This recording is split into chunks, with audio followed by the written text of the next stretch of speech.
सच्चाई ये है कि आनंद मार्ग क्या,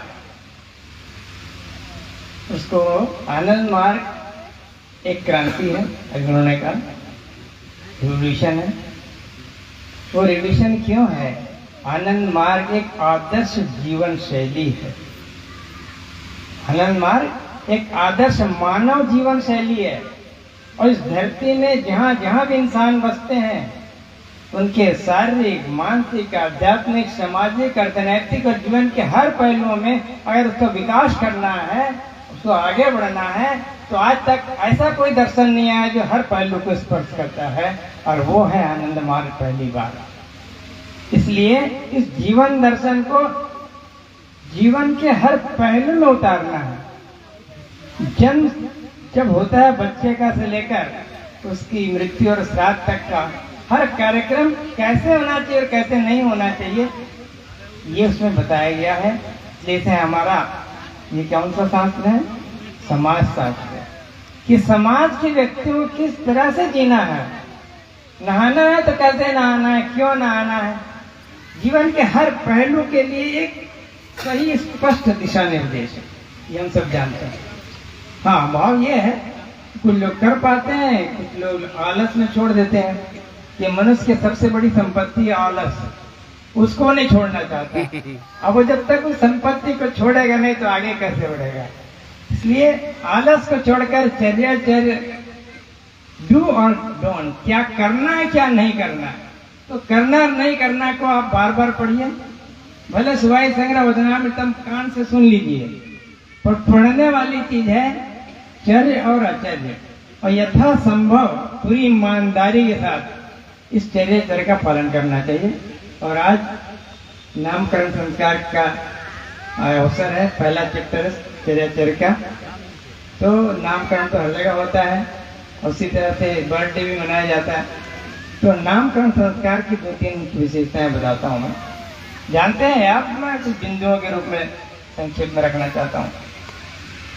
पहली बात कि बालक अपने अभिभावकों के साथ, अपने माता पिता बुजुर्गों के साथ मंच पर रहता है, उसे निर्वस्त्र करके लिटाया जाता है टॉवेल पर, और जितने इष्ट मित्र हैं, परिवार के सारे सदस्य हैं, वे उपस्थित रहते हैं, और ओम मध्वाता मंत्र के साथ 4 बार इसका आवृत्ति होती है। पहली आवृत्ति में हम क्या करते हैं? हम ईश्वर से प्रार्थना करते हैं कि हे परम पुरुष, यह शिशु जो हमारे समाज में आया है, हम उचित भरण पोषण के द्वारा उसकी शारीरिक उन्नति का विधान कर सकेंगे, प्रार्थना करते हैं। दूसरी बार जब इस श्लोक की आवृत्ति होती है तो हम कहते हैं कि हे परम पिता, हम लोग मिलजुल करके इस बालक की मानसिक उन्नति का विधान कर सकें। तीसरी बार कहा जाता है कि हम सब मिल करके इसके आध्यात्मिक कल्याण के लिए प्रयासशील हो सकें। ये 3 शपथ लेते हैं जो वहां उपस्थित हैं सब, और ये शपथ अन्य शपथ की तरह उतनी ही महत्वपूर्ण है। इसके लिए एक समाज के निर्माण के लिए, कल बच्चा बड़ा होगा, समाज में कई गलतियां करेगा, वृत्तियों के आवेश में उचित अनुचित का निर्णय नहीं कर पाएगा। उस समय जो बुजुर्ग होते हैं, जिन्होंने उसे देखा है, उसकी प्रतिलिपि, उसका फोटो तो रहेगा उसके पास। जब बड़ा होगा तो जानता है मैं ऐसा लेटा हुआ था और इतने सारे लोग क्या जितने बड़े हो गए, तो ये मेरे क्या है? गार्जियन है। माता पिता ही केवल गार्जियन नहीं है। अगर माता पिता से सही राह नहीं मिली, मन संतुष्ट नहीं हुआ, तो उनमें से किसी के पास भी जा सकता है, और उनको भी अधिकार है कि उसको अपने पुत्रवत समझ करके, पुत्रीवत समझ करके सही राह दें अपने जीवन के अनुभव से, ताकि वे अच्छा मानव समाज का नागरिक बन सके। इसी उद्देश्य से ये हम करते हैं। और चौथी बार जो करते हैं वो सबसे महत्वपूर्ण है, क्योंकि आनंद मार्ग के जीवन का उद्देश्य मनुष्य का क्या? ब्रह्म संप्राप्ति।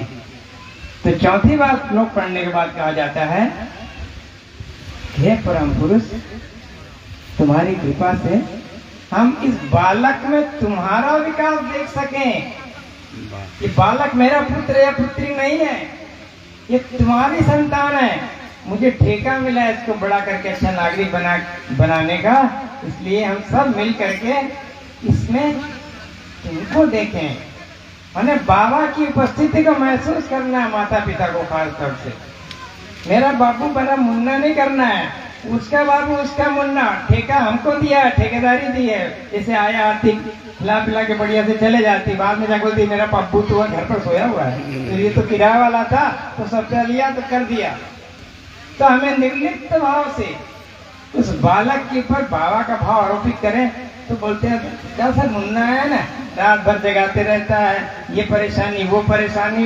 नहीं, रात भर बाबा जगा रहे हैं आपको, आप बाबा बाबा सोचिए, 24 घंटे साधना होने लगेगी, हम समय बाबा भाव में रहेंगे। इससे बड़ा अच्छा शुभ अवसर ध्यान का और कब मिलेगा।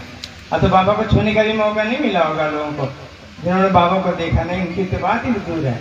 तब सोचिए कि बाबा साक्षात उनकी गोद में खेल रहे, देखो उनको चुप भी करा रही है, मोबाइल भी देख रही है, प्रवचन भी सुन रही है, एक साथ 3 काम चल रहा है। तो ऐसा अवसर कहाँ मिलेगा। इसलिए ये हमें याद रखना है कि जिधर जिधर दृष्टि पड़े उधर उधर बाबा दिखे।